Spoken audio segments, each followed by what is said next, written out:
Experiencia de Palabra es un programa de cultura y psicoanálisis que surge desde la librería Rebus para ser un referente audiovisual e integrar las voces de diversos actores dentro de la escena analítica chilena. Queremos plantear una visión integral de la política que integre diversos sectores, que no se posicione dentro de un partidismo ideológico alguno. Los invitamos a seguirnos con nuestros entrevistados, actores referentes del psicoanálisis latinoamericano y mundial, así como referentes de la cultura, las artes y la literatura. Hola a todos y bienvenidos a nuestro tercer programa de Experiencia de Palabra. Hoy nos acompaña el escritor y psicoanalista Luciano Lutero, quien además es doctor en Filosofía y Psicología de la Universidad de Buenos Aires. Gracias por acompañarnos hoy, Luciano. ¿Qué tal, Diego? ¿Cómo estás? Muy bien, ¿y tú? Bien, muy bien, gracias. Cuéntanos qué te trae por Chile estos días. Bueno, vine esta semana por un lado, a dictar un seminario en la Universidad de Academia, un seminario sobre psicoanálisis y género, para trabajar cuestiones relacionadas con la masculinidad y la feminidad, ¿no? Desde el psicoanálisis tradicional, pero también a la luz de los nuevos tiempos, para presentar un nuevo libro, un libro que se publicó este año que se llama Más crianza, menos terapia, que bueno, lo estaremos presentando en una actividad abierta y bueno, también para intercambiar y estar en contacto con los colegas del foro de aquí de Santiago para también trabajar con ellos. Perfecto. Cuéntanos de este nuevo libro, Más crianza, menos terapia, ser padres en el siglo XXI. En lo relativo a los dispositivos técnicos, a la tecnología que parece imbricarse cada vez más en la crianza, dispositivos como el WhatsApp, ciertos padres que controlan a sus hijos por cámara. Parece que el vínculo social o el lazo con el otro está intervenido por la ciencia, por lo tecnológico, por los dispositivos. ¿Cómo crees que afecta eso en la crianza? Esa cuestión es parte de un esquema más amplio, ¿no? De hecho, la cuestión de la crianza se volvió un tema de mucho interés en los últimos años, ¿no? Empezaron a aparecer múltiples publicaciones o grupos de crianza y demás, ¿no? Digamos, de hecho, con la intención de que la crianza fuese consciente, responsable, ¿no? O sea, el vínculo entre padres e hijos se volvió especialmente relevante, ¿no? Creo que eso va de la mano de cierto movimiento general, ¿no? Es decir, de una afectivización general de los vínculos que caracteriza al capitalismo tardío o al capitalismo actual y que, ¿no? digamos, va de la mano de cierta degradación de los discursos del Estado-Nación, ¿no? Donde, ¿no? en otra época, no sé, nuestros padres, nuestros abuelos no se preocupaban tanto acerca de cómo criar a un niño, ¿no? Simplemente se criaban, ¿no? Por decirlo así. Porque de alguna manera criar a un niño era algo que no se interrogaba tanto porque en última instancia había otros dispositivos como la escuela, como otros dispositivos sociales, bueno, como el servicio militar, donde en definitiva la familia criaba fundamentalmente a un ciudadano, ¿no? Digamos, en los contextos liberales de las sociedades contemporáneas, la idea de ciudadano fue perdiendo mucho lugar, ¿no? Por decirlo así, se va desilvanando, ¿no? Y la familia se vuelven espacios mucho más cerrados, liberales, individualizantes, ¿no? Digamos, más que criar ciudadanos, en las familias contemporáneas se crían niños para la competencia en el mundo con los demás, ¿no? Por eso, de alguna forma, la afectivización general de los vínculos no necesariamente implica una mayor contención de padres a hijos, sino también, ¿no? digamos, una mayor individualización, ¿no? En ese contexto es que justamente las tecnologías, como vos mencionás, empiezan a ocupar un lugar mucho mayor, ¿no? Las tecnologías no porque las tecnologías tengan algún tipo de culpa o de responsabilidad, sino que de entrada un cambio sustancial es que las nuevas tecnologías hacen que la frontera del espacio familiar sea mucho más permeable. Esto es, el adentro y el afuera, ¿no? digamos, se vuelve un poco más difuso, especialmente porque mientras, por ejemplo, bañan a sus hijos, los padres pueden estar chateando o utilizando el WhatsApp o mismo, ¿no? digamos, se puede estar haciendo una videoconferencia al mismo tiempo que se está cenando, o se puede ver una tablet al mismo tiempo que se está haciendo, ¿no? O sea, en ese sentido, el espacio doméstico, que era un espacio cerrado tradicionalmente, esto es, se llegaba a la casa y una vez que se llegaba a la casa, la puerta marcaba claramente un límite con el afuera, ¿no? Digamos, ahora esa frontera es mucho más porosa, ¿no? Y el afuera está todo el tiempo adentro, ¿no es cierto? Claro, como una banda de Moebius o la concepción de extimidad que se podría trabajar precisamente respecto a esos vínculos.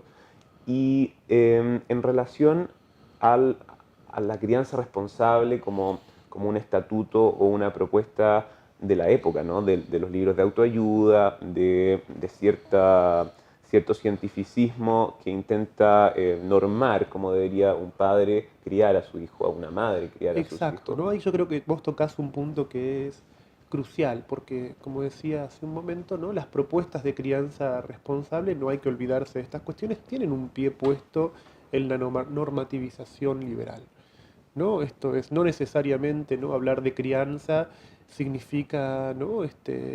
Formar niños, ¿no? Que de alguna manera, al menos desde mi perspectiva como analista, no sea necesariamente interesante eso, ¿no? Porque puede ir de la mano del discurso más liberal, ¿no? Y más individualista, ¿no? Que es muy problemático, al menos para mí, ¿no? En ese sentido, pensar la crianza, ¿no? Digamos, puede ser también una forma de, por decirlo así, no solamente pensar el vínculo afectivo entre padres e hijos, sino también recuperar aspectos que de alguna forma en los últimos años en las sociedades contemporáneas quedaron un poco degradados, ¿no? Digamos, sobre todo el lazo social, Y ¿no? eso en ciertas sociedades, por ejemplo, pienso en la Francia de principios de 1900, el rol del Estado, el rol político, por ejemplo, incluso de la institución misma.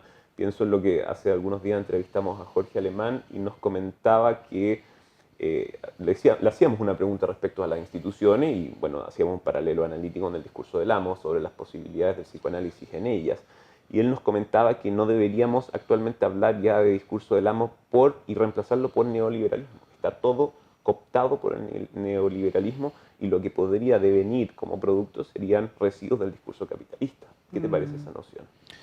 sí, conozco su propuesta respecto sobre todo del sujeto neoliberal, me parece muy interesante y muy apropiado, ¿no? Coincido, este, no tuve la oportunidad de charlar personalmente con él de estas cuestiones, pero sí, ¿no? Sí entiendo lo que él desarrolla, ¿no? Yo estoy bastante de acuerdo, sobre todo, ¿no? Esta que nombrábamos hace un momento como ciertos ideales normativos, ¿no? Digamos, a veces hablar de crianza puede parecer que estemos hablando de recuperar un vínculo afectivo entre padres e hijos, pero puede ser también una vía de normalización, ¿no? Y puede, sobre todo uno encuentra en muchos discursos de crianza ciertos imperativos que muchas veces son muy superyoicos, ¿no? Y que son nuevas formas de sujeción liberal o neoliberal, como diría Jorge. Y lo que tú dices es cierto respecto no solamente de la institución misma, sino del deseo de los padres. ¿Consigues que un hijo también puede ser un objeto o un instrumento de goce de un padre actual? Lo es desde siempre, ¿no? El primer lugar que ocupa el niño para los padres es un lugar de objeto de goce, ¿no? En ese sentido, creo que, ¿no? Eso está dicho en el lenguaje más ordinario cuando muchas veces, ¿no? Digamos, se dice mi hijo, ¿no? Digamos, el primer lugar que ocupa un niño para los padres es el de una propiedad, de alguna manera, ¿no? De hecho, justamente los discursos sociales, ¿no? Son los que de alguna forma interrumpen o ponen en cuestión que el hijo sea de uno, ¿no? De hecho, con la idea tradicional de Estado, el hijo no es de uno, el hijo es de la nación, Exacto. ¿no? Digamos, formar un ciudadano, ¿no? Digamos, comprometer con el lazo comunitario respecto de los demás, ¿no? Digamos, en ese sentido, ¿no? Digamos, creo que justamente la debilitación de las ideas del Estado-Nación producen un mayor empuje al goce en la relación entre padres e hijos. Totalmente, y algo que me lo avisoró Freud con sus primeros escritos respecto al hijo, después Sí. His Majesty the Baby, etcétera, como lo plantea respecto al cuadro, etcétera. Ujú. Eh, ¿Cómo fue tu proceso de escritura precisamente para evitar la lógica o el fantasma acechante de un libro de crianza responsable? ¿Cuáles fueron las cortapisas que te pusiste para precisamente dar vuelta a esa idea que está normativizada en las librerías y en los libros de autoayuda? Bien, ¿no? Sí, es un libro de crianza, es cierto, ¿no? Pero es un libro de crianza escrito desde el psicoanálisis, ¿no? O sea, no es un libro de consejos, de recetas, de indicaciones acerca de qué es lo que hay que hacer, sino que sobre todo lo que trata de recuperar este libro es el lugar de la angustia de los padres, ¿no? De la invención, de lo que, ¿no? De lo que es singular en esa relación. No caer tanto en consejos específicos acerca de hay que hacer esto de esta manera, ¿no? Evitar justamente la normativización de la que hablaba hace un momento, ¿no? Hay bastantes partes del libro dedicadas al tiempo, al encuentro, ¿no? A lo que se transmite, ¿no? A lo que se transmite y que muchas veces permite situar la diferencia entre la ley y una regla, ¿no? Y problemas específicos que tienen que ver sobre todo con muchos síntomas actuales relacionados con trastornos del sueño, la alimentación, bueno, el control de esfínteres, ¿no? Temas que hacen mucho a la consulta actual, ¿no? Donde, sí.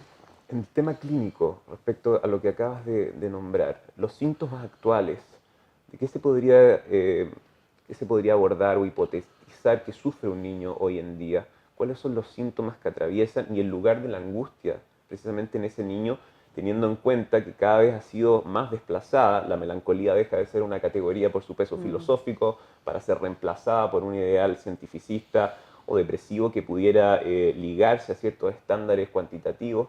¿Cómo te parece que esta, volvemos un poco a la primera pregunta, pero en el caso específico de los niños y de su sintomatología, cómo afecta precisamente la manifestación o cierta fenomenología de la Sí, angustia? sí, hay una idea que yo vengo trabajando hace un tiempo que es lo que llamo destitución parental, ¿no? Digamos, el lugar de los padres en la cultura actual, ¿no? Es la de padres destituidos, padres, o sea, a los que les cuesta mucho ocupar el lugar de padre, ¿no? De padres en general, ¿no?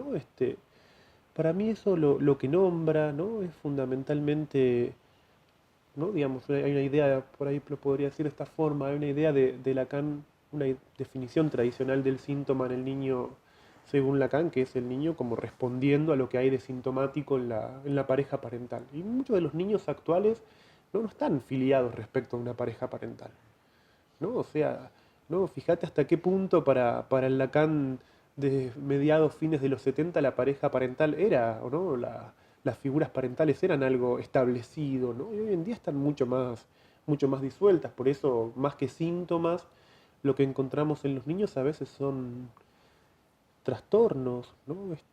No tomas de posición, sino que hay algo que es muy concreto, que es que se empieza a alterar directamente la fisiología, ¿no? Digamos, vos fíjate que el dormir es una función, ¿no? Es una función que se adquiere tempranamente. Un niño no duerme por cansancio, sino que aprende a dormir, ¿no? Y lo que notamos, por lo menos lo que yo noto en mi práctica y conversando con colegas, muchas veces es que los niños de hoy en día prácticamente no duermen, o se duermen por extenuación, no se duermen con un televisor, o se duermen, no aprenden a dormir, ¿no? Digamos, hay algo ahí uno podría decir cuál es el primer lugar en el que aprende a dormir un niño y es en los brazos de sus padres, ¿no? Y de hecho, bueno, la aparición de manuales del estilo del duérmete niño muestra que el tema del dormir es todo un problema.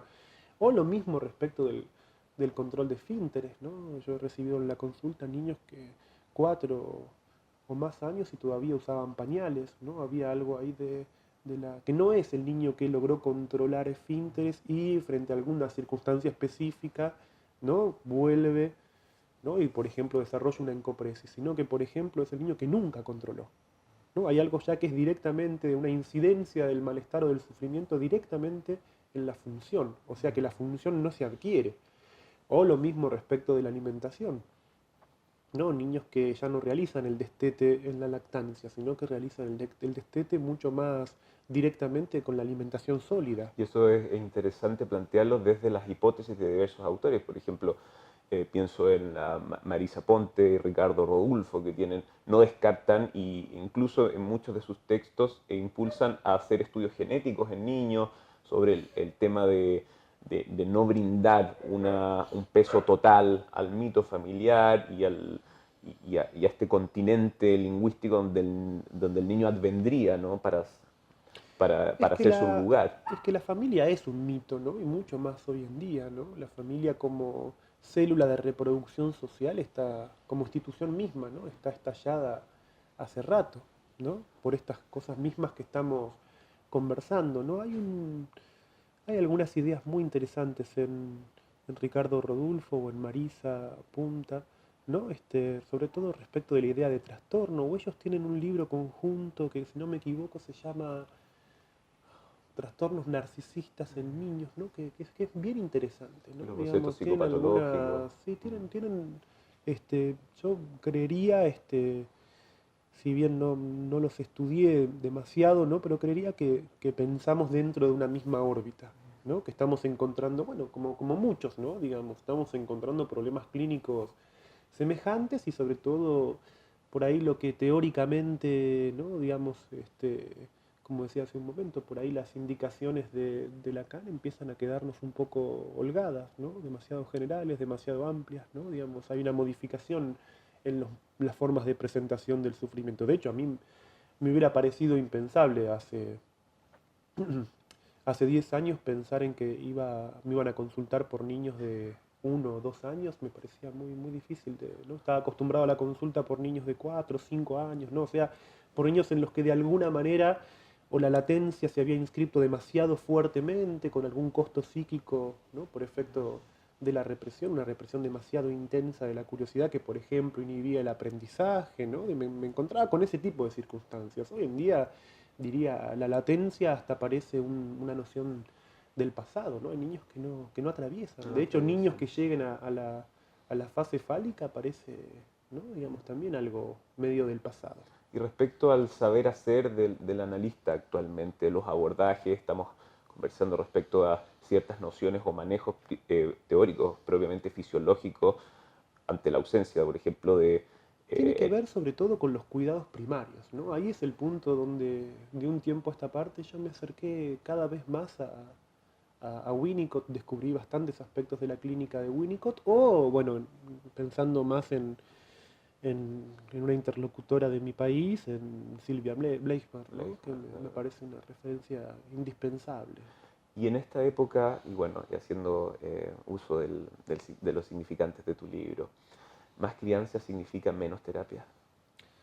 El más menos ahí no es, ¿no? Digamos, busca jugar un poco, es un título que de alguna forma es provocador, quizás el menos terapia del título responde a un, una circunstancia específica que es como muchas veces las derivaciones a espacios terapéuticos, ¿no? Digamos, son casi compulsivas, sobre todo pensando ¿no? en la escuela, ¿no? Digamos, muchas veces recibí consultas por sugerencia, ¿no? La escuela dice que necesita, ¿no? Sobre todo siempre es curiosa esa referencia, ¿no? Porque por ahí vienen padres diciéndonos, la escuela nos dice que necesita, ¿no? Y uno inmediatamente te pregunta, bueno, ¿y ustedes qué piensan? ¿Lo necesita o no lo necesita? Porque hay un punto donde están desubjetivados los padres respecto de es una demanda escolar, ¿no? La escuela dice, casi como una condición, ¿no? Muchas veces la demanda es, ¿no? Que se haga la consulta para que en la escuela dejen de molestar con respecto a, ¿no? Digamos, salga de ese lugar de observación. Entonces, el menos terapia nombra ahí, por un lado, ¿no? La respuesta a esa demanda de terapia que aparece muchas veces por instituciones que de alguna forma pareciera, ¿no? Bueno, con que vaya al psicólogo ya está, ¿no?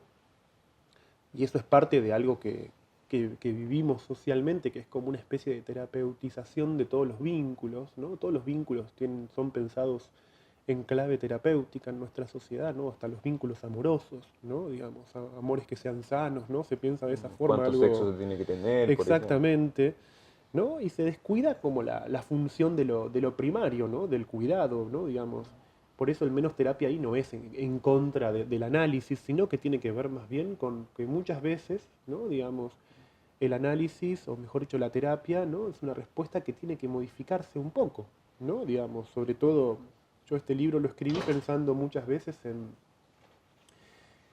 las circunstancias en las que tomé como pacientes, diría, unos padres, y empecé a hacer entrevistas regulares con padres, y no las entrevistas en función del tratamiento de el niño, sino que muchas veces vi durante meses de trabajo, vi al niño 2, 3, 4 veces, no más, ¿no? Muchas Y veces, vi a esos padres una cantidad de veces, ¿no? claro, O sea, hay un punto ahí donde cada vez me encontré más trabajando con los padres, jugando con los padres y los niños, o sea, que la sesión fuera padres con los niños en simultáneo, porque muchas veces ¿no? A los padres de hoy en día les cuesta jugar con sus hijos. Cómo trabajar de pronto con niños que no hay nada visiblemente mal o no hay una angustia legible de ellos, sino que es más bien un problema precisamente con sus progenitores, cómo abordar desde el trabajo con Sí, niños el trabajo con padres que son tremendamente angustiantes o ansiogenizantes con sus niños.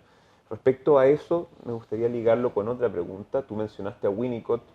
Eh, ¿Qué te parece el axioma, por así decir, que también está sujeto a críticas y a relecturas sobre Freud-Lacan, mm, que se da mucho más en Argentina que en Chile también, respecto a otros autores, por ejemplo, la inclusión en el psicoanálisis y el sacar algunas concepciones clínicas que puedan ayudar a la práctica, por ejemplo, la psicología de grupos de Bion, el trabajo con pacientes agudos, graves y psicosis con Melanie Klein, el trabajo con jóvenes infractores que hace Winnicott mismo. ¿Qué te parece los aportes de otros autores respecto al abordaje de niños en casos difíciles, con lo que usualmente estamos acostumbrados a leer y que es una clínica increíble, es una clínica que se ve sus resultados de manera flagrante, pero estos autores, según mi apreciación, de pronto quedan un poco de lado? podría responderte por ahí en función de una clave personal o autobiográfica. Yo pertenezco como a una generación que se formó inicialmente con Lacan, ¿no? Con la letra de Lacan, ¿no? De hecho, mis lecturas iniciales de Freud eran lecturas desde Lacan, ¿no? Me formé con discípulos de Mazota, o sea que ya leían a Freud, ¿no? Tomando como lente la obra de Lacan.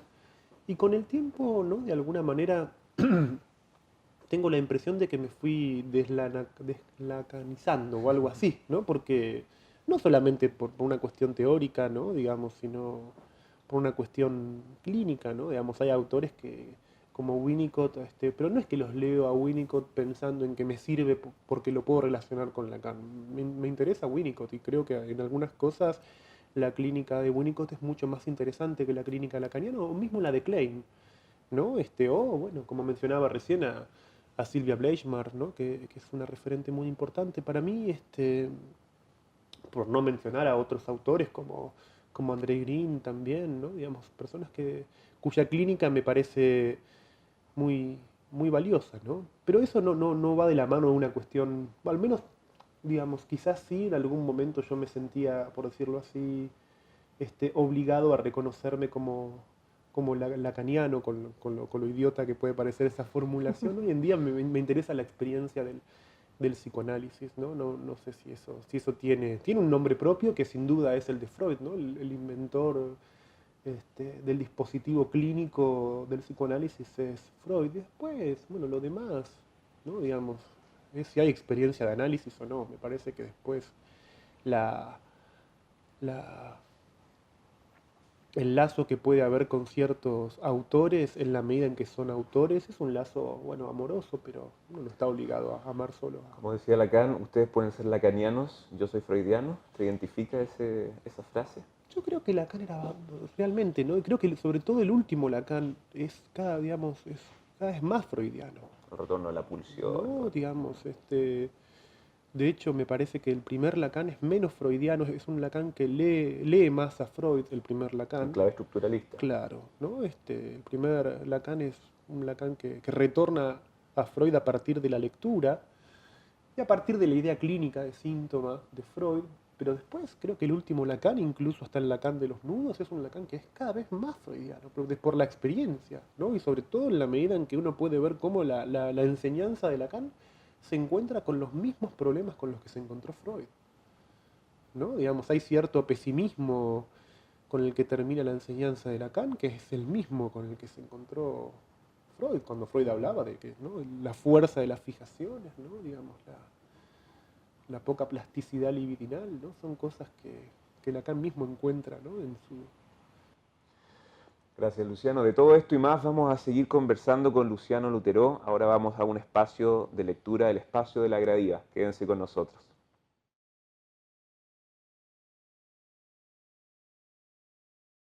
Vimos a una mujer morena construir el acantilado. no más de un segundo, como alaciada por el sol, como los párpados heridos del Dios, el niño premeditado de nuestra playa infinita. La griega, repetían las putas del Mediterráneo. La brisa magistral, la que se autodirige como una falange de estatuas de mármol veteadas de sangre y voluntad, como un plan diabólico y risueño sostenido por el cielo y por tus ojos, renegada de las ciudades y de la república. Cuando crea que todo está perdido, a tus ojos me fiaré. Cuando la derrota compasiva nos convenza de lo inútil que es seguir luchando, a tus ojos me fiaré. Bueno, Diego, te agradezco la invitación a leer un fragmento de algún libro mío. Elegí entre los que tenías acá este libro que se publicó en el 2012, que se llama La caricia perdida, que es un libro que escribí, digamos, un libro de fragmentos en realidad, ¿no? En aquel entonces yo no tenía Facebook, entonces en lugar de postear escribía diarios, ¿no? Escribía fragmentos en diarios, y este es como una especie de diario de aquel tiempo de análisis, ¿no? Está escrito desde, en definitiva, la experiencia de análisis de aquel entonces como analizante, y algo que, ¿no? Voy a elegir un fragmento en particular del final, ¿no? Que tiene que ver con un momento muy, muy especial de ese análisis, ¿no? Que tiene que ver cuando de alguna manera descubrí, por decirlo así, cierto modo de relación con el otro. Hay un modo de la espera que no me resulta doloroso, cuando soy capaz de hallarme en la esperanza. Esta capacidad me orienta hacia la apertura del futuro sin indicar ninguna peripecia que la imaginación pueda convertir en un deseo frustrado, en fantasías que me subyuguen, sino la posibilidad misma del tiempo. La esperanza conjura el tormento de la espera a partir de la tolerancia. Sin embargo, esta forma de aceptar no se debilita como resignación, sino que extrae su fuente del acto de confianza. Y solo puedo confiar en el otro, siendo la confianza el más propio de mis actos, ya que implica la posibilidad de que el otro sostenga la verdad de la palabra. Por eso mi apertura al tiempo es también un acceso originario al otro, pero esta vez no a un otro que podría imaginar idéntico a mí mismo, ni a cualquier sustituto compensatorio, sino al otro que motiva el acto de enunciarme desde su lugar, así como en la caricia encontrara la cesión de este cuerpo a partir de su carne. Este fragmento me gusta mucho porque habla mucho de ese tiempo de análisis, ¿no? Y de ese acto, ¿no? A veces uno se imagina que los actos son actos heroicos, solemnes, ¿no? Los grandes actos, ¿no? Por los cuales, ¿no? Un saldo de ese análisis fue el acto de confianza, ¿no? Y lo que implica decidir y elegir confiar a veces. Y el proceso de subjetivación que trae finalmente el fin de análisis, más que ciertas estructuras que pueden estar involucradas, la caída del analista, un atravesamiento del fantasma, la identificación del síntoma. Este es tu proceso de fin de análisis. Qué interesante poder ponerlo. De ese análisis en particular, ¿no? Que fue bastante doloroso también porque estuvo asociado ¿no? a la enfermedad de la analista, ¿no? Y bueno, finalmente a su muerte, ¿no? Entonces también fue un análisis que concluyó precipitado por lo real de la muerte, ¿no? Lo real de la muerte. Y respecto a la escritura, tú has escrito muchos libros. ¿Cómo es tu proceso? ¿Cómo enfrentas la escritura? Hablábamos fuera de cámara de la página en blanco, hablábamos, por ejemplo, del caso de Gustavo de Sal, de la MP, que acaba de sacar un libro nuevo sobre el caso Anne, una maravilla narrativa con claves analíticas. ¿Qué podríamos reflexionar respecto a eso? Este libro es, ¿no? Ahora que mencionás a Gustavo, pero también hay muchos escritores analistas, ¿no? Como Edgardo Scott, bueno, Germán García, ¿no?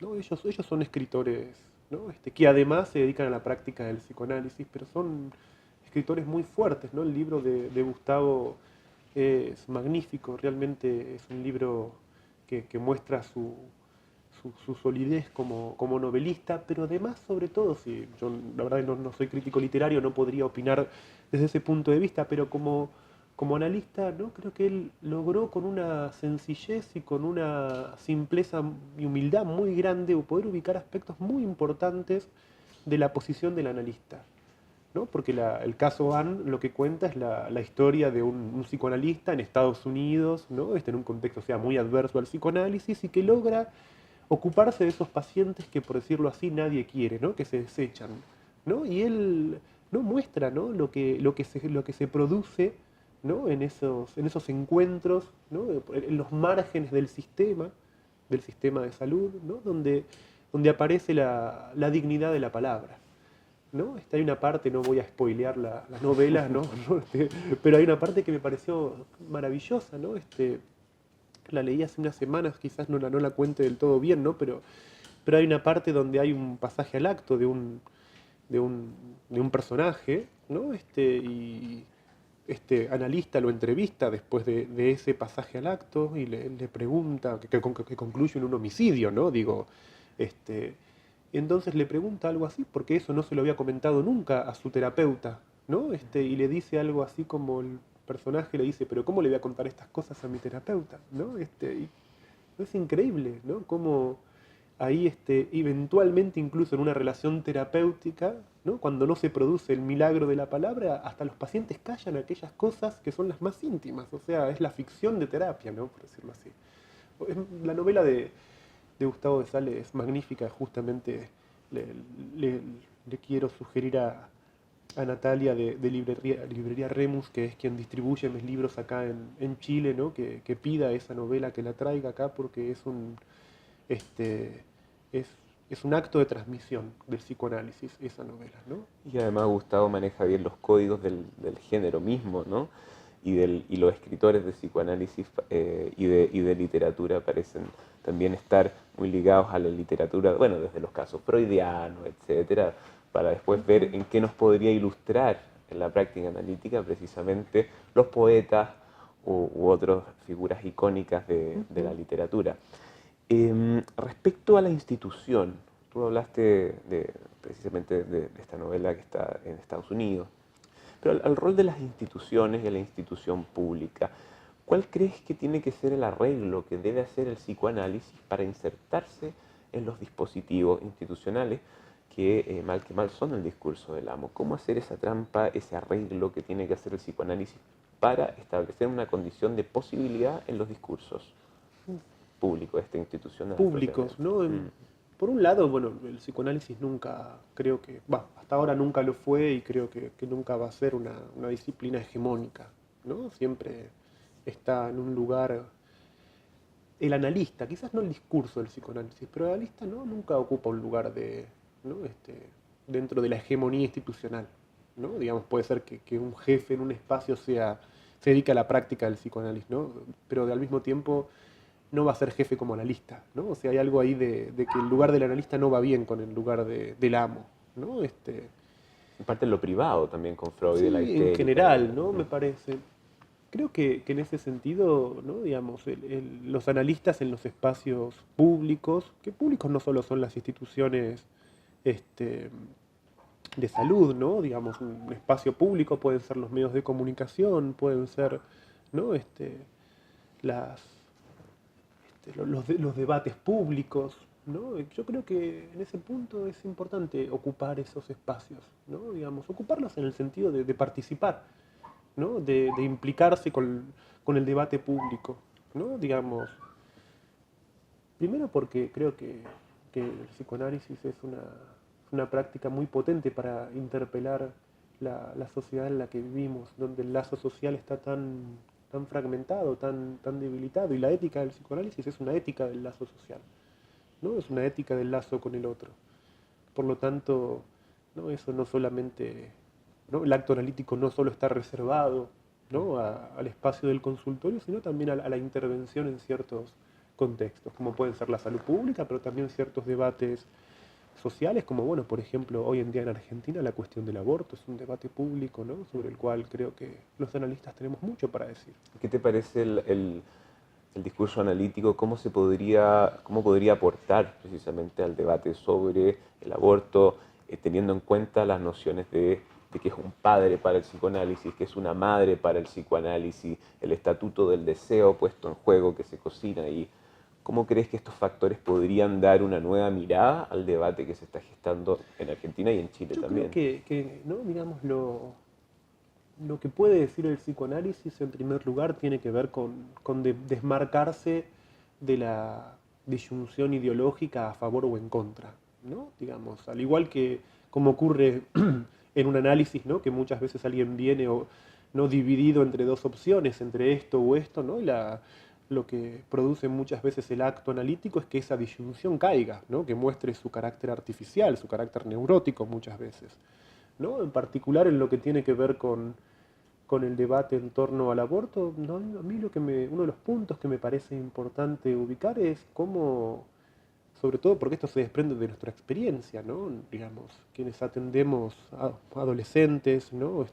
Muchas veces encontramos que la subjetivación a través de la fantasía de embarazo es un hito clave, y el temor al embarazo, una consecuencia directa de que el embarazo, o mejor dicho, el sexo embaraza a la joven y no al varón, ¿no? Digamos, y es claramente la fantasía de embarazo el modo en que se inscribe la sexualidad de manera culpable en la joven, ¿no? En ese sentido, creo yo que, ¿no? De ahí con la distribución discrecional que hay entre que los jóvenes varones tengan autorizada la sexualidad mucho más que las mujeres, que la tienen autorizada, mejor dicho, de forma tutelada, ¿no? Y con una inscripción culpable, en donde si quedan embarazadas, se quedan solas, ¿no? Porque Eso es muy interesante respecto a una mirada, una herencia cristiana o eclesiástica, quizás un anatema sobre la mujer, pero precisamente ligándolo al discurso analítico, ¿crees que existe un semblante obsesivante o fálico que recae sobre la mujer y que también ciertas mujeres lo hacen propio, en el sentido que tienden a privilegiar vínculos sin ternura, también trabajan, estudian, crían? Entonces, parece que los afectos y los afectos en el cuerpo, para hablar precisamente de la histeria, quedan un poco relegados. El tiempo ha hecho que los casos freudianos de la comunicación preliminar con Breuer, por ejemplo, se vean menos en el día a día, ¿no? hay un cambio, ¿no? Digamos, de subjetivación, ¿no? Que no quiere decir que eso es que desaparezca el sujeto, ¿no? Digamos, hay una forma de subjetivación distinta. Son cuestiones que yo vengo pensando, sobre todo hace 2 años, ¿no?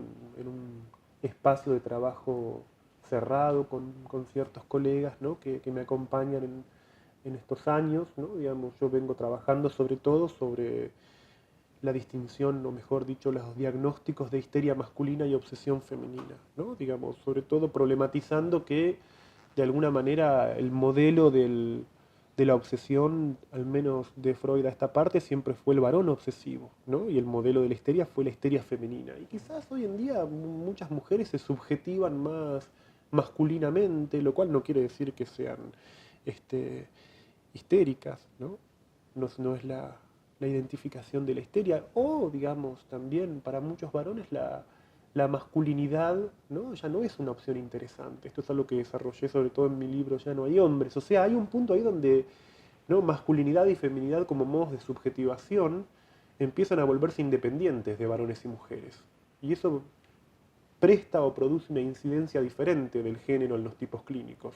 Y ahí hay que empezar a distinguir cosas que quizás antes no distinguíamos, como el síntoma obsesivo, como la obsesionalización, como la obsesivización. Son cosas distintas, ¿no? Digamos,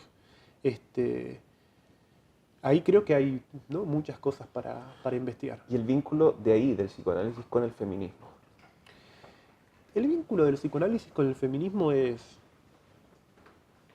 problemático, quizás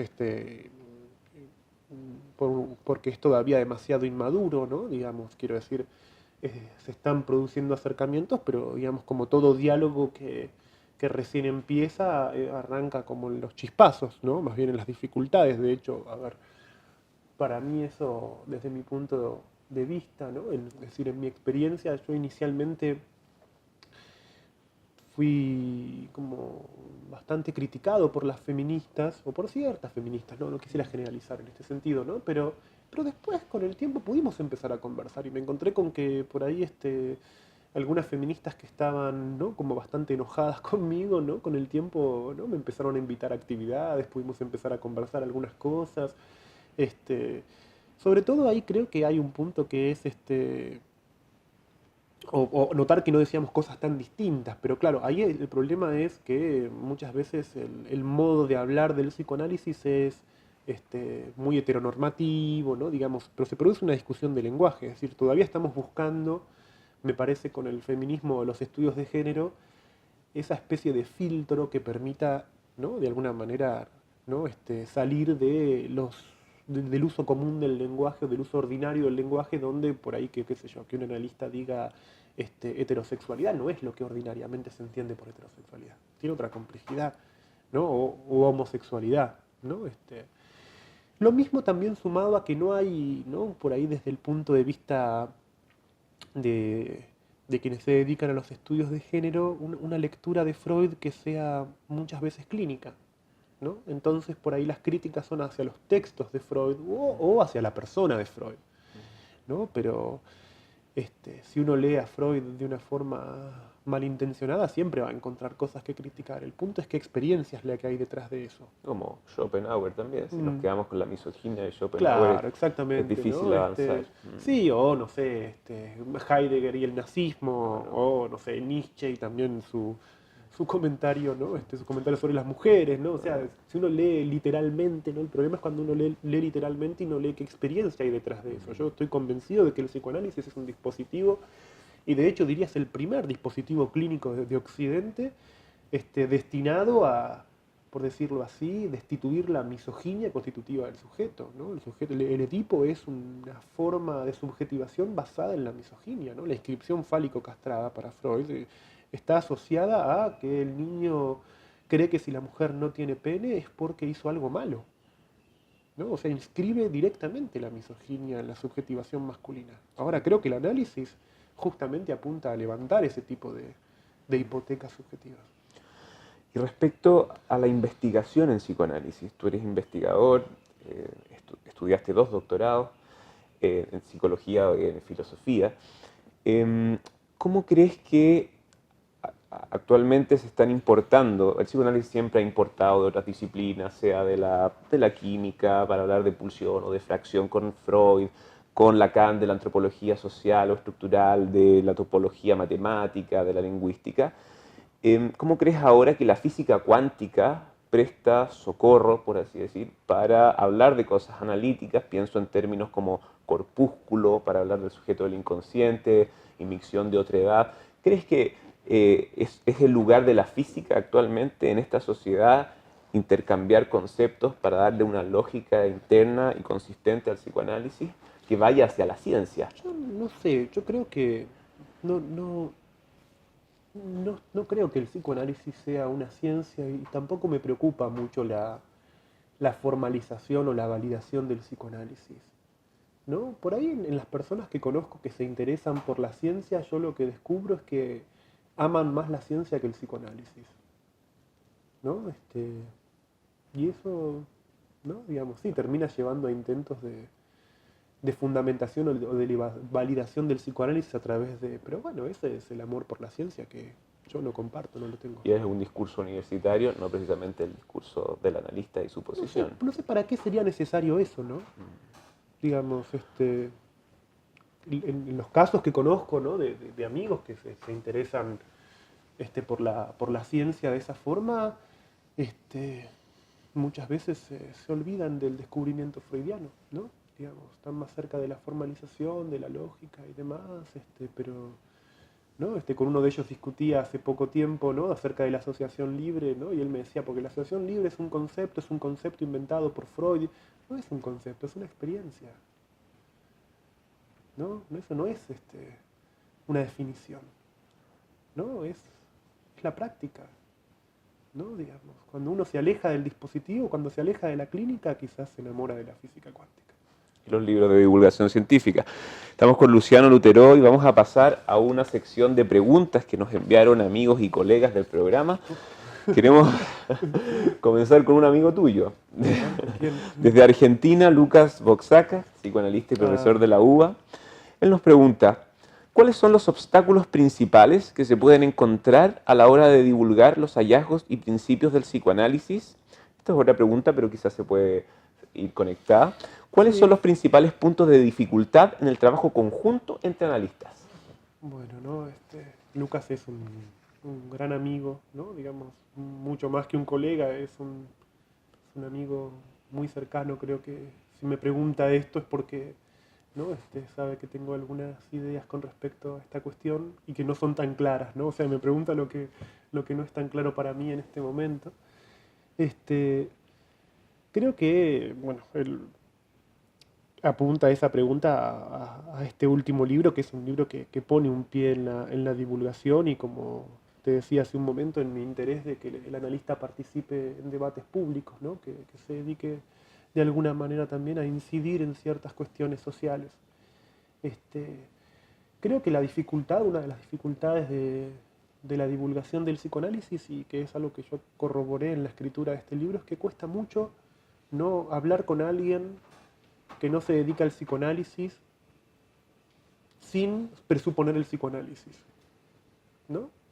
Esto es, cuando uno lee los casos de Freud no les hablaba a sus pacientes analíticamente, ¿no? Y eso es algo que es muy difícil, ¿no? Los analistas tenemos una manera de hablar que es tan, ¿no? A veces hasta ni siquiera es acorde al castellano, ¿no? Es una forma muy, muy extraña de hablar. ¿Crees que Freud se acerca con psicopatología de la vida cotidiana?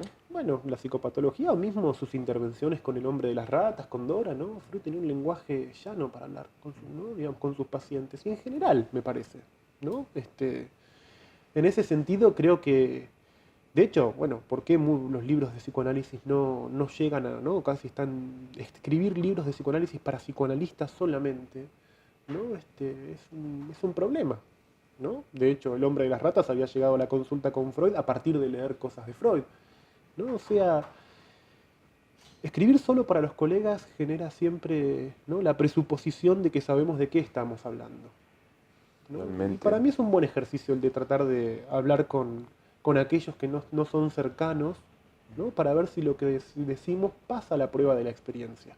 Si estás hablando de algo o es simplemente ¿no? Palabra vacía. Y entre colegas, el trabajo entre colegas psicoanalistas, las dificultades que podrían emerger. Creo que las dificultades son las mismas que podemos encontrar en cualquier trabajo compartido entre colegas, ¿no? Que es, ¿no? Digamos, la dificultad para soportar la diferencia, para soportar que otro piense las cosas de otra manera, ¿no? ¿No? Digamos, no es específico una problemática específica del psicoanálisis, sino de los grupos humanos. En general, me parece, ¿no? Digamos, no sé si hay una problemática específica, ¿no?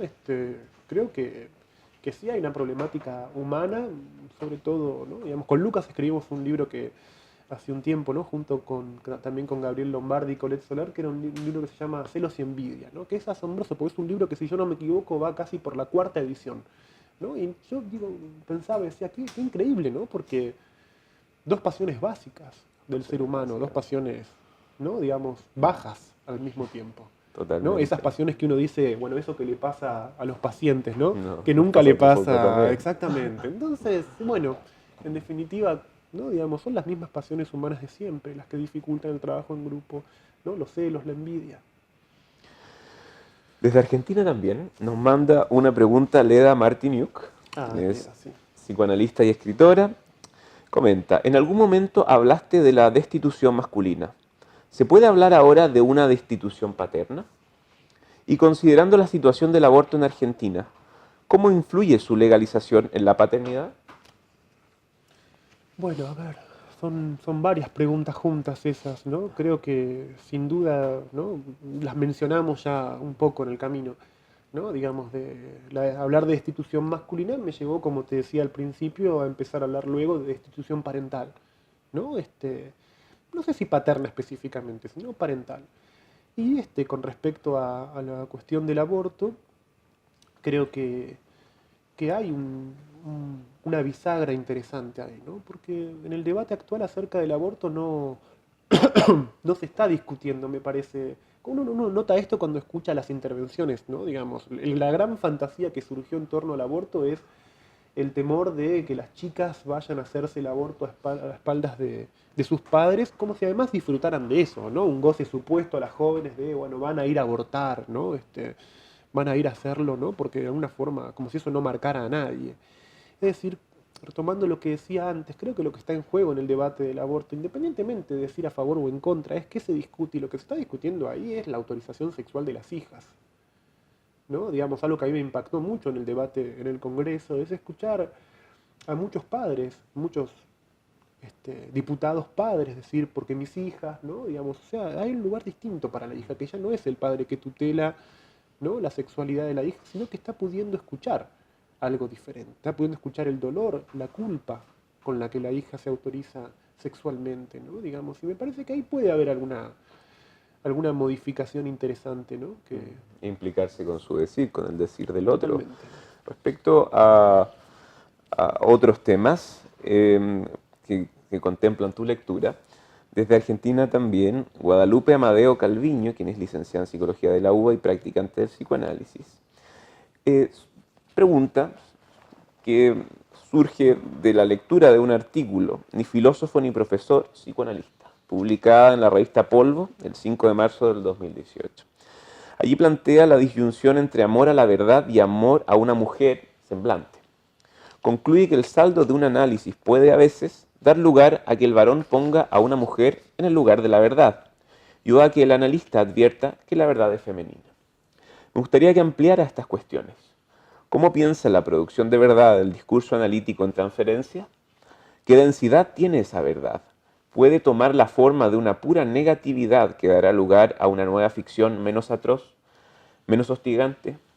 ¿Esa verdad puede constituir un nuevo síntoma? Son preguntas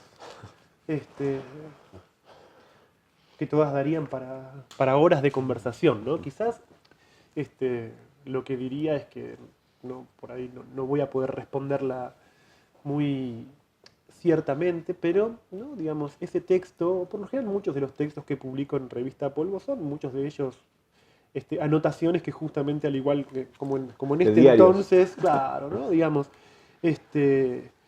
como el título de ese texto, ¿no? Dice, creo, ¿cómo era? ¿Qué dice el título? Ni profesor ni... Analista, ni filósofo ni profesor, psicoanalista. No, digamos, es bastante autobiográfico, ¿no? Yo me formé inicialmente en la filosofía, me doctoré en filosofía, ¿no? Digamos, hice mi ingreso al CONICET y en determinado momento la práctica del psicoanálisis me llevó a dejar ese espacio, ¿no? Y a estar más cerca de la práctica, del análisis, ¿no? Y también en cierto punto, bueno, un filósofo si no ama la verdad, ¿no?, ¿qué es lo que ama?, ¿no es cierto? Y creo que en mi propia experiencia también me encontré con que, ¿no? ¿no? La verdad tuvo nombre de mujer más de una vez y eso es más testimonial que otra cosa, ¿no? Digamos. Pero me hace acordar a algo que dice muy bien Lacan en el final de un escrito que se llama La dirección de la cura, donde menciona el caso de la cura de un neurótico obsesivo que atraviesa una impotencia transitoria y que, digamos, lo que es de alguna manera crucial en ese punto es una intervención de su mujer, de su esposa, ¿no? Y algo que dice Lacan ahí que me parece muy simpático es que dice, ella le habla tan bien como lo haría un analista, ¿no? Me parece que es una sutileza, ¿no? Ese punto donde, ¿no?, que explica por qué quizás ya ese análisis concluyó, ¿no? Digamos, ¿para qué seguir ese análisis si ya encontró que un obsesivo escuche a una mujer, al menos una vez, ¿no? Desde Chile las preguntas ahora. Luciano Albana Paganini, directora de la Clínica Psicológica de la Universidad Diego Portales, pregunta: ¿podrías profundizar en las dificultades que tienen los analistas cuando histerizan todas las manifestaciones femeninas? ¿Consideras que esta dificultad puede desprenderse de las lecturas que Lacan hace en torno a lo femenino? ¿Puede operar este mismo sentido en perjuicio de la neurosis obsesiva y la masculinidad, pensando en cierta caricaturización analítica? Bueno, crucial la pregunta de de Albana, que además además de una querida amiga, es una colega, ¿no?, muy lúcida, ¿no?, como analista. Realmente es una persona que, bueno, que puede preguntar con esta precisión. Y efectivamente, ¿no?, digamos, en realidad la histerización de todo lo femenino, de hecho incluso diría hasta cierto sentido común lacaniano que separa la histeria de la feminidad, termina siendo algo que, como diría Foucault, es propio del dispositivo de sexualidad que se apropia el cuerpo de la mujer histerizándolo. Y eso tiene muchos problemas clínicos a veces, ¿no?, que sobre todo es creer que en el tratamiento de una paciente histérica todo lo que le pasa está ordenado de acuerdo con su síntoma, ¿no? Digamos, el mejor ejemplo para pensar eso, ¿no?, es el caso de Dora, justamente la paciente de Freud, ¿no?, quien le pega una cachetada al señor K cuando él le dice que su mujer no es nada para él, y ese gesto tiene muy poco de histérico, es bastante femenino, ¿no? Es el gesto de una mujer que ubica, ¿no?, porque después de todo, ¿qué es lo que es tan escandaloso de que el tipo le diga mi mujer no es nada para mí? Que eso mismo se lo había dicho a otra, ¿no? O sea, no me vas a decir cualquier cosa, no me vas a decir lo mismo que le decís a las demás, ¿no? Si un hombre no le habla a esa mujer, entonces no. Si el amor no es una condición, ¿no?, y ubicar el amor como una condición no es algo bastante femenino, más que histérico, ¿no? Como dice un cantante argentino, sino el Indio Solari, si no hay amor, que no haya nada, ¿no? Y que si no hay amor, que no haya nada, habla más de la feminidad que de la histeria, ¿no? O sea, tiene mucha razón en este punto Albana, ¿no?, de cómo muchas veces hay aspectos plenamente femeninos en mujeres que son histerizados o pensados histéricamente, ¿no? Y eso es una hipoteca psicopatológica en la clínica del psicoanálisis. Es el estigma o el anatema que veníamos conversando Sin antes duda. precisamente de los Sí. niños. Desde Chile también, Francisca Diver, psicóloga y psicoanalista miembro del ICHPA, pregunta: ¿bajo qué códigos el hombre feminista, o que se considera a sí mismo como tal, podría ser juzgado como el más misógino de todos? ¿Qué piensa del movimiento feminista latinoamericano?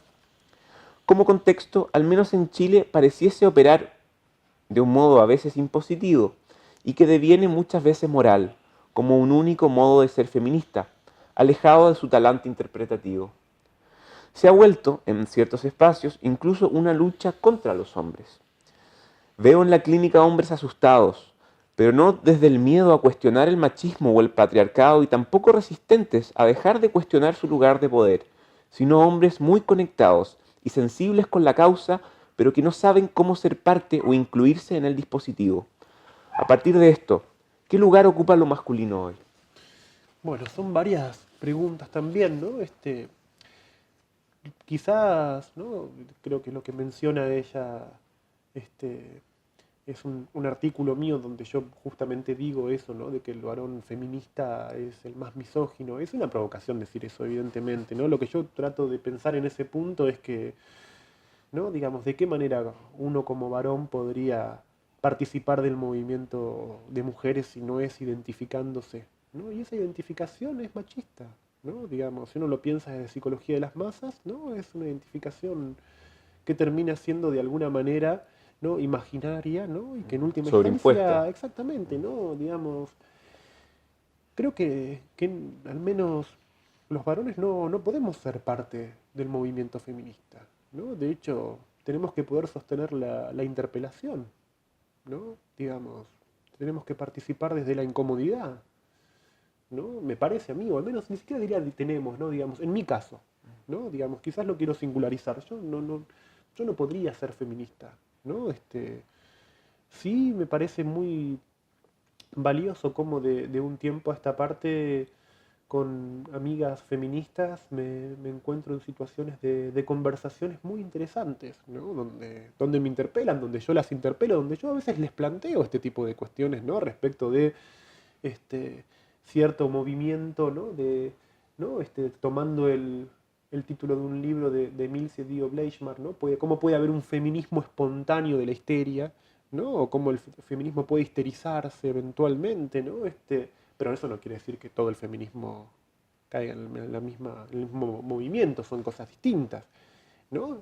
Y el feminismo es muy complejo, ¿no? Es muy es muy plural, ¿no? Decir el feminismo, ¿no? Es una generalización, incluso hasta diría quizás de los varones, ¿no? Decir el feminismo, las feministas, ¿no? Digamos, hay El feminismo muchos, no todo también. claro, ¿no? Y además, ¿no? Digamos, creo que uno de los debates más internos, más interesantes también, que yo escucho en amigas feministas, colegas feministas, es que están pensando justamente el problema de cómo comunicar, ¿no? De que, ¿no? Digamos, efectivamente se han encontrado con que para muchos proyectos, ¿no? De inspiración feminista, ¿no? Digamos, la opinión pública los recibe con rechazo, ¿no? Y que entonces hay que poder, así como hay toda una parte que puede como suscribirlo y se alinea fácilmente, hay toda otra parte, ¿no? De hecho, bueno, el debate sobre el aborto mostró eso, ¿no? Que no alcanza con romper o incidir en la política pública con una consigna que divida las aguas, sino que hay que buscar formas más apropiadas de construir poder y generar consenso, ¿no? O sea, en ese sentido, bueno, es cierto, los varones están, muchos de ellos están, pero no es que por las mujeres, es porque están destituidos mucho antes, ¿no? Es un Digamos. tema interesantísimo y muy amplio que podríamos Sí, sin duda, dedicar la podríamos. entrevista completa a él. Pero tenemos más preguntas. Iván Alcaide, psicólogo y psicoanalista, miembro del Instituto de Psicoterapia y Psicoanálisis de Aconcagua, pregunta: ¿qué opinas del trabajo de François Julien en su intento por exportar algunas conceptualizaciones desde el pensamiento chino? Por ejemplo, la alusividad, lo oblicuo, lo alegórico al campo analítico. Si no leíste el libro, quizás algunas conceptualizaciones de Oriente, de China, de otras Sí, culturas. leí varios libros de él, ¿no? A mí me gustan, ¿no? Creo que lo que más me gusta de él es su tono de escritura, ¿no? El ensayo. Para mí el ensayo es un género que es muy valioso en psicoanálisis, que de hecho sería muy importante recuperar. De hecho, bueno, hay autores que lo han hecho, como Juan Ritvo, como Carlos Curi, como de hecho hay una maestría en psicoanálisis en la ciudad de Rosario que es fantástica porque justamente metodológicamente recuperan el tono ensayístico, la voz del ensayista como una forma de transmitir en psicoanálisis. Eso me parece que es muy importante. Muchos de los textos que escribimos los psicoanalistas son textos que explican a Lacan, ¿no? Que explican una noción. Son textos que si bien pueden no estar generados dentro de la universidad, sin embargo tienen una posición enunciativa que es claramente universitaria, ¿no? Son textos de desarrollo de nociones.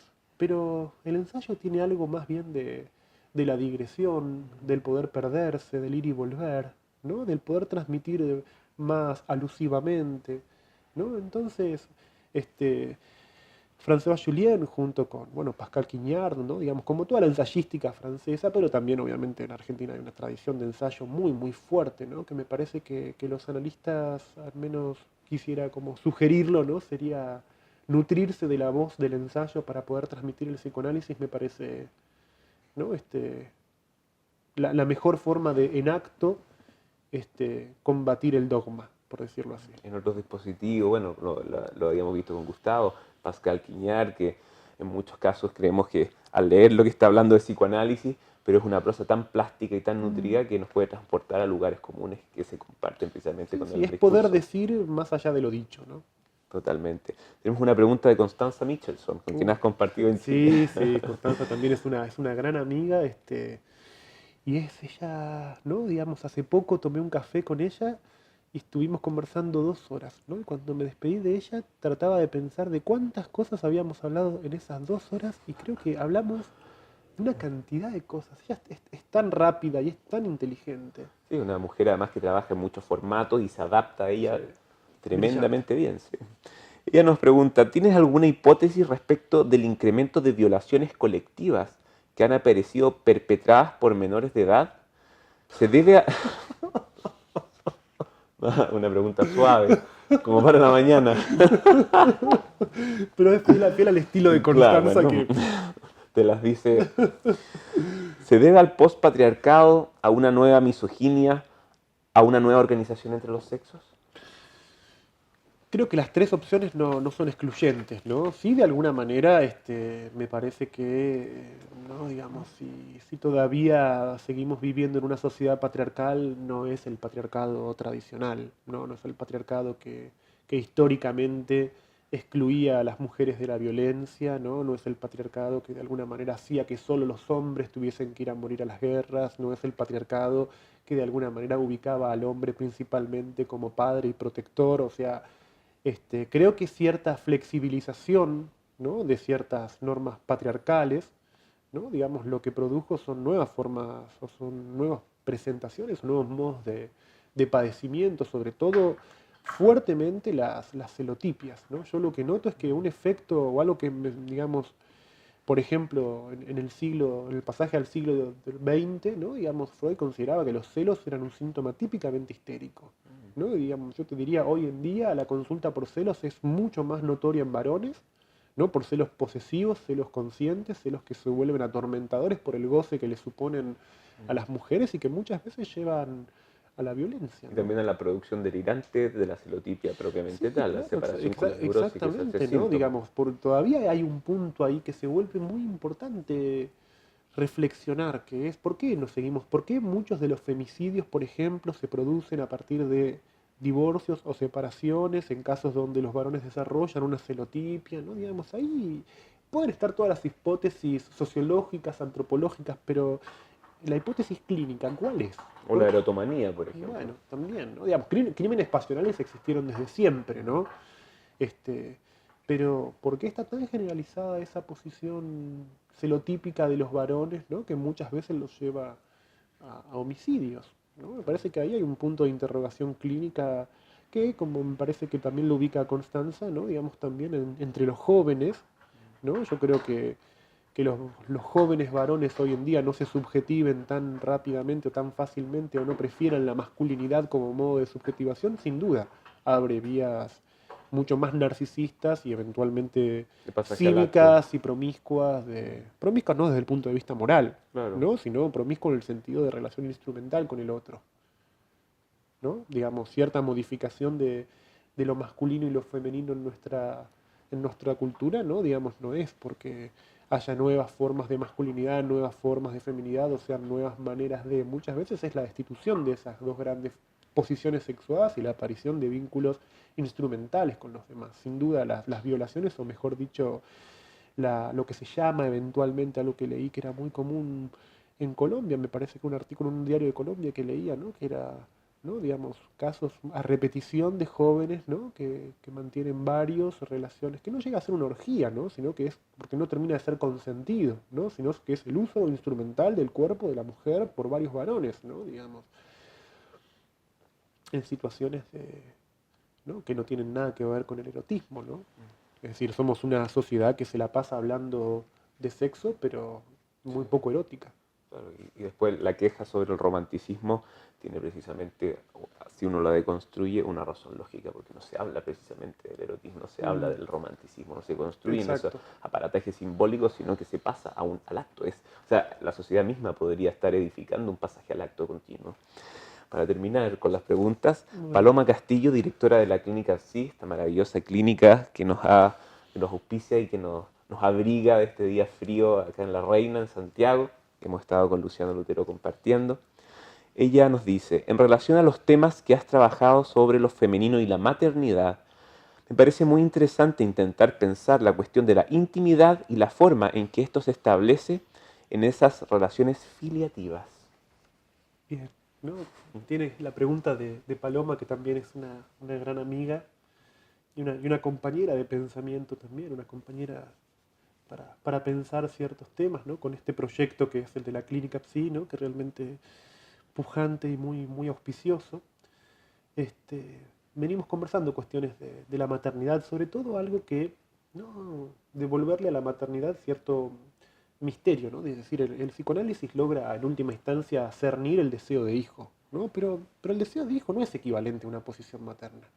De hecho, ¿no? Hay una diferencia notable entre lo que es tener un hijo, desear un hijo, ubicarse en una posición materna, al punto de que muchas mujeres pueden ubicarse en una posición materna sin tener hijos, ¿no? O sea, y muchas mujeres pueden tener hijos y no estar en una posición materna. O sea, ahí se arman como distintos matices de presentaciones clínicas actuales.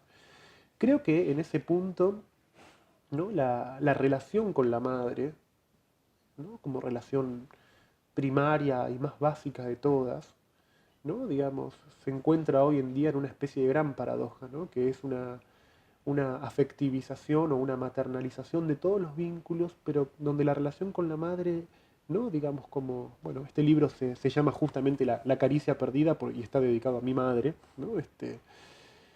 Que me hace acordar a un libro reciente también que publicó un gran psicoanalista italiano que es Massimo Recalcati, ¿no? Que se llama Las manos de la madre, ¿no?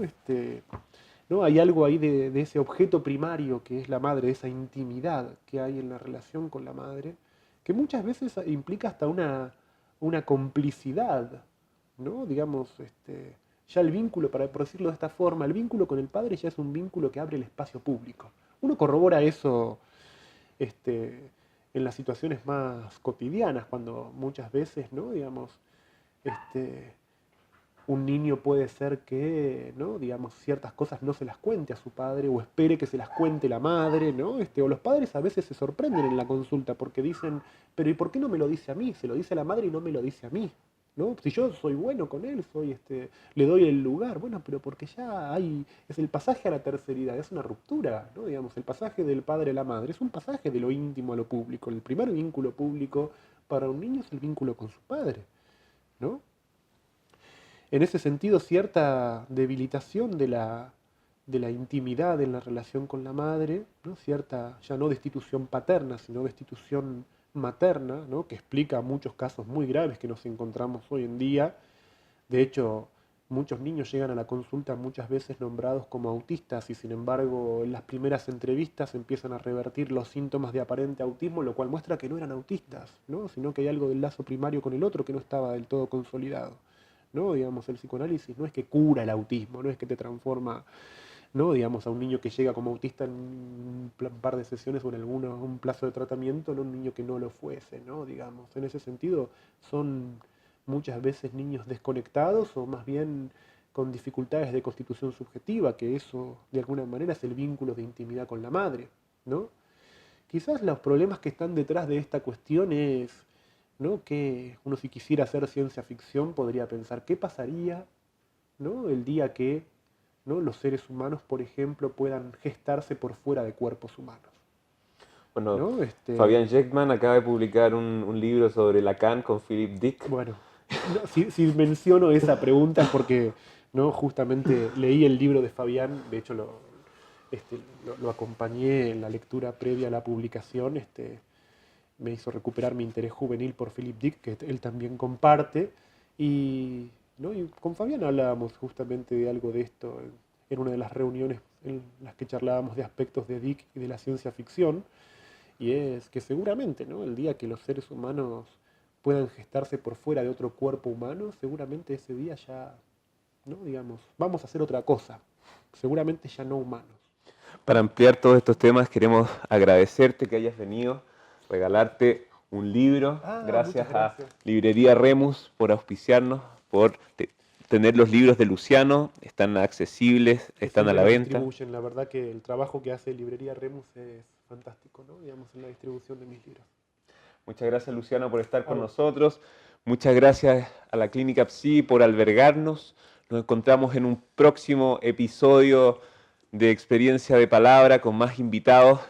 Muchas gracias por acompañarnos.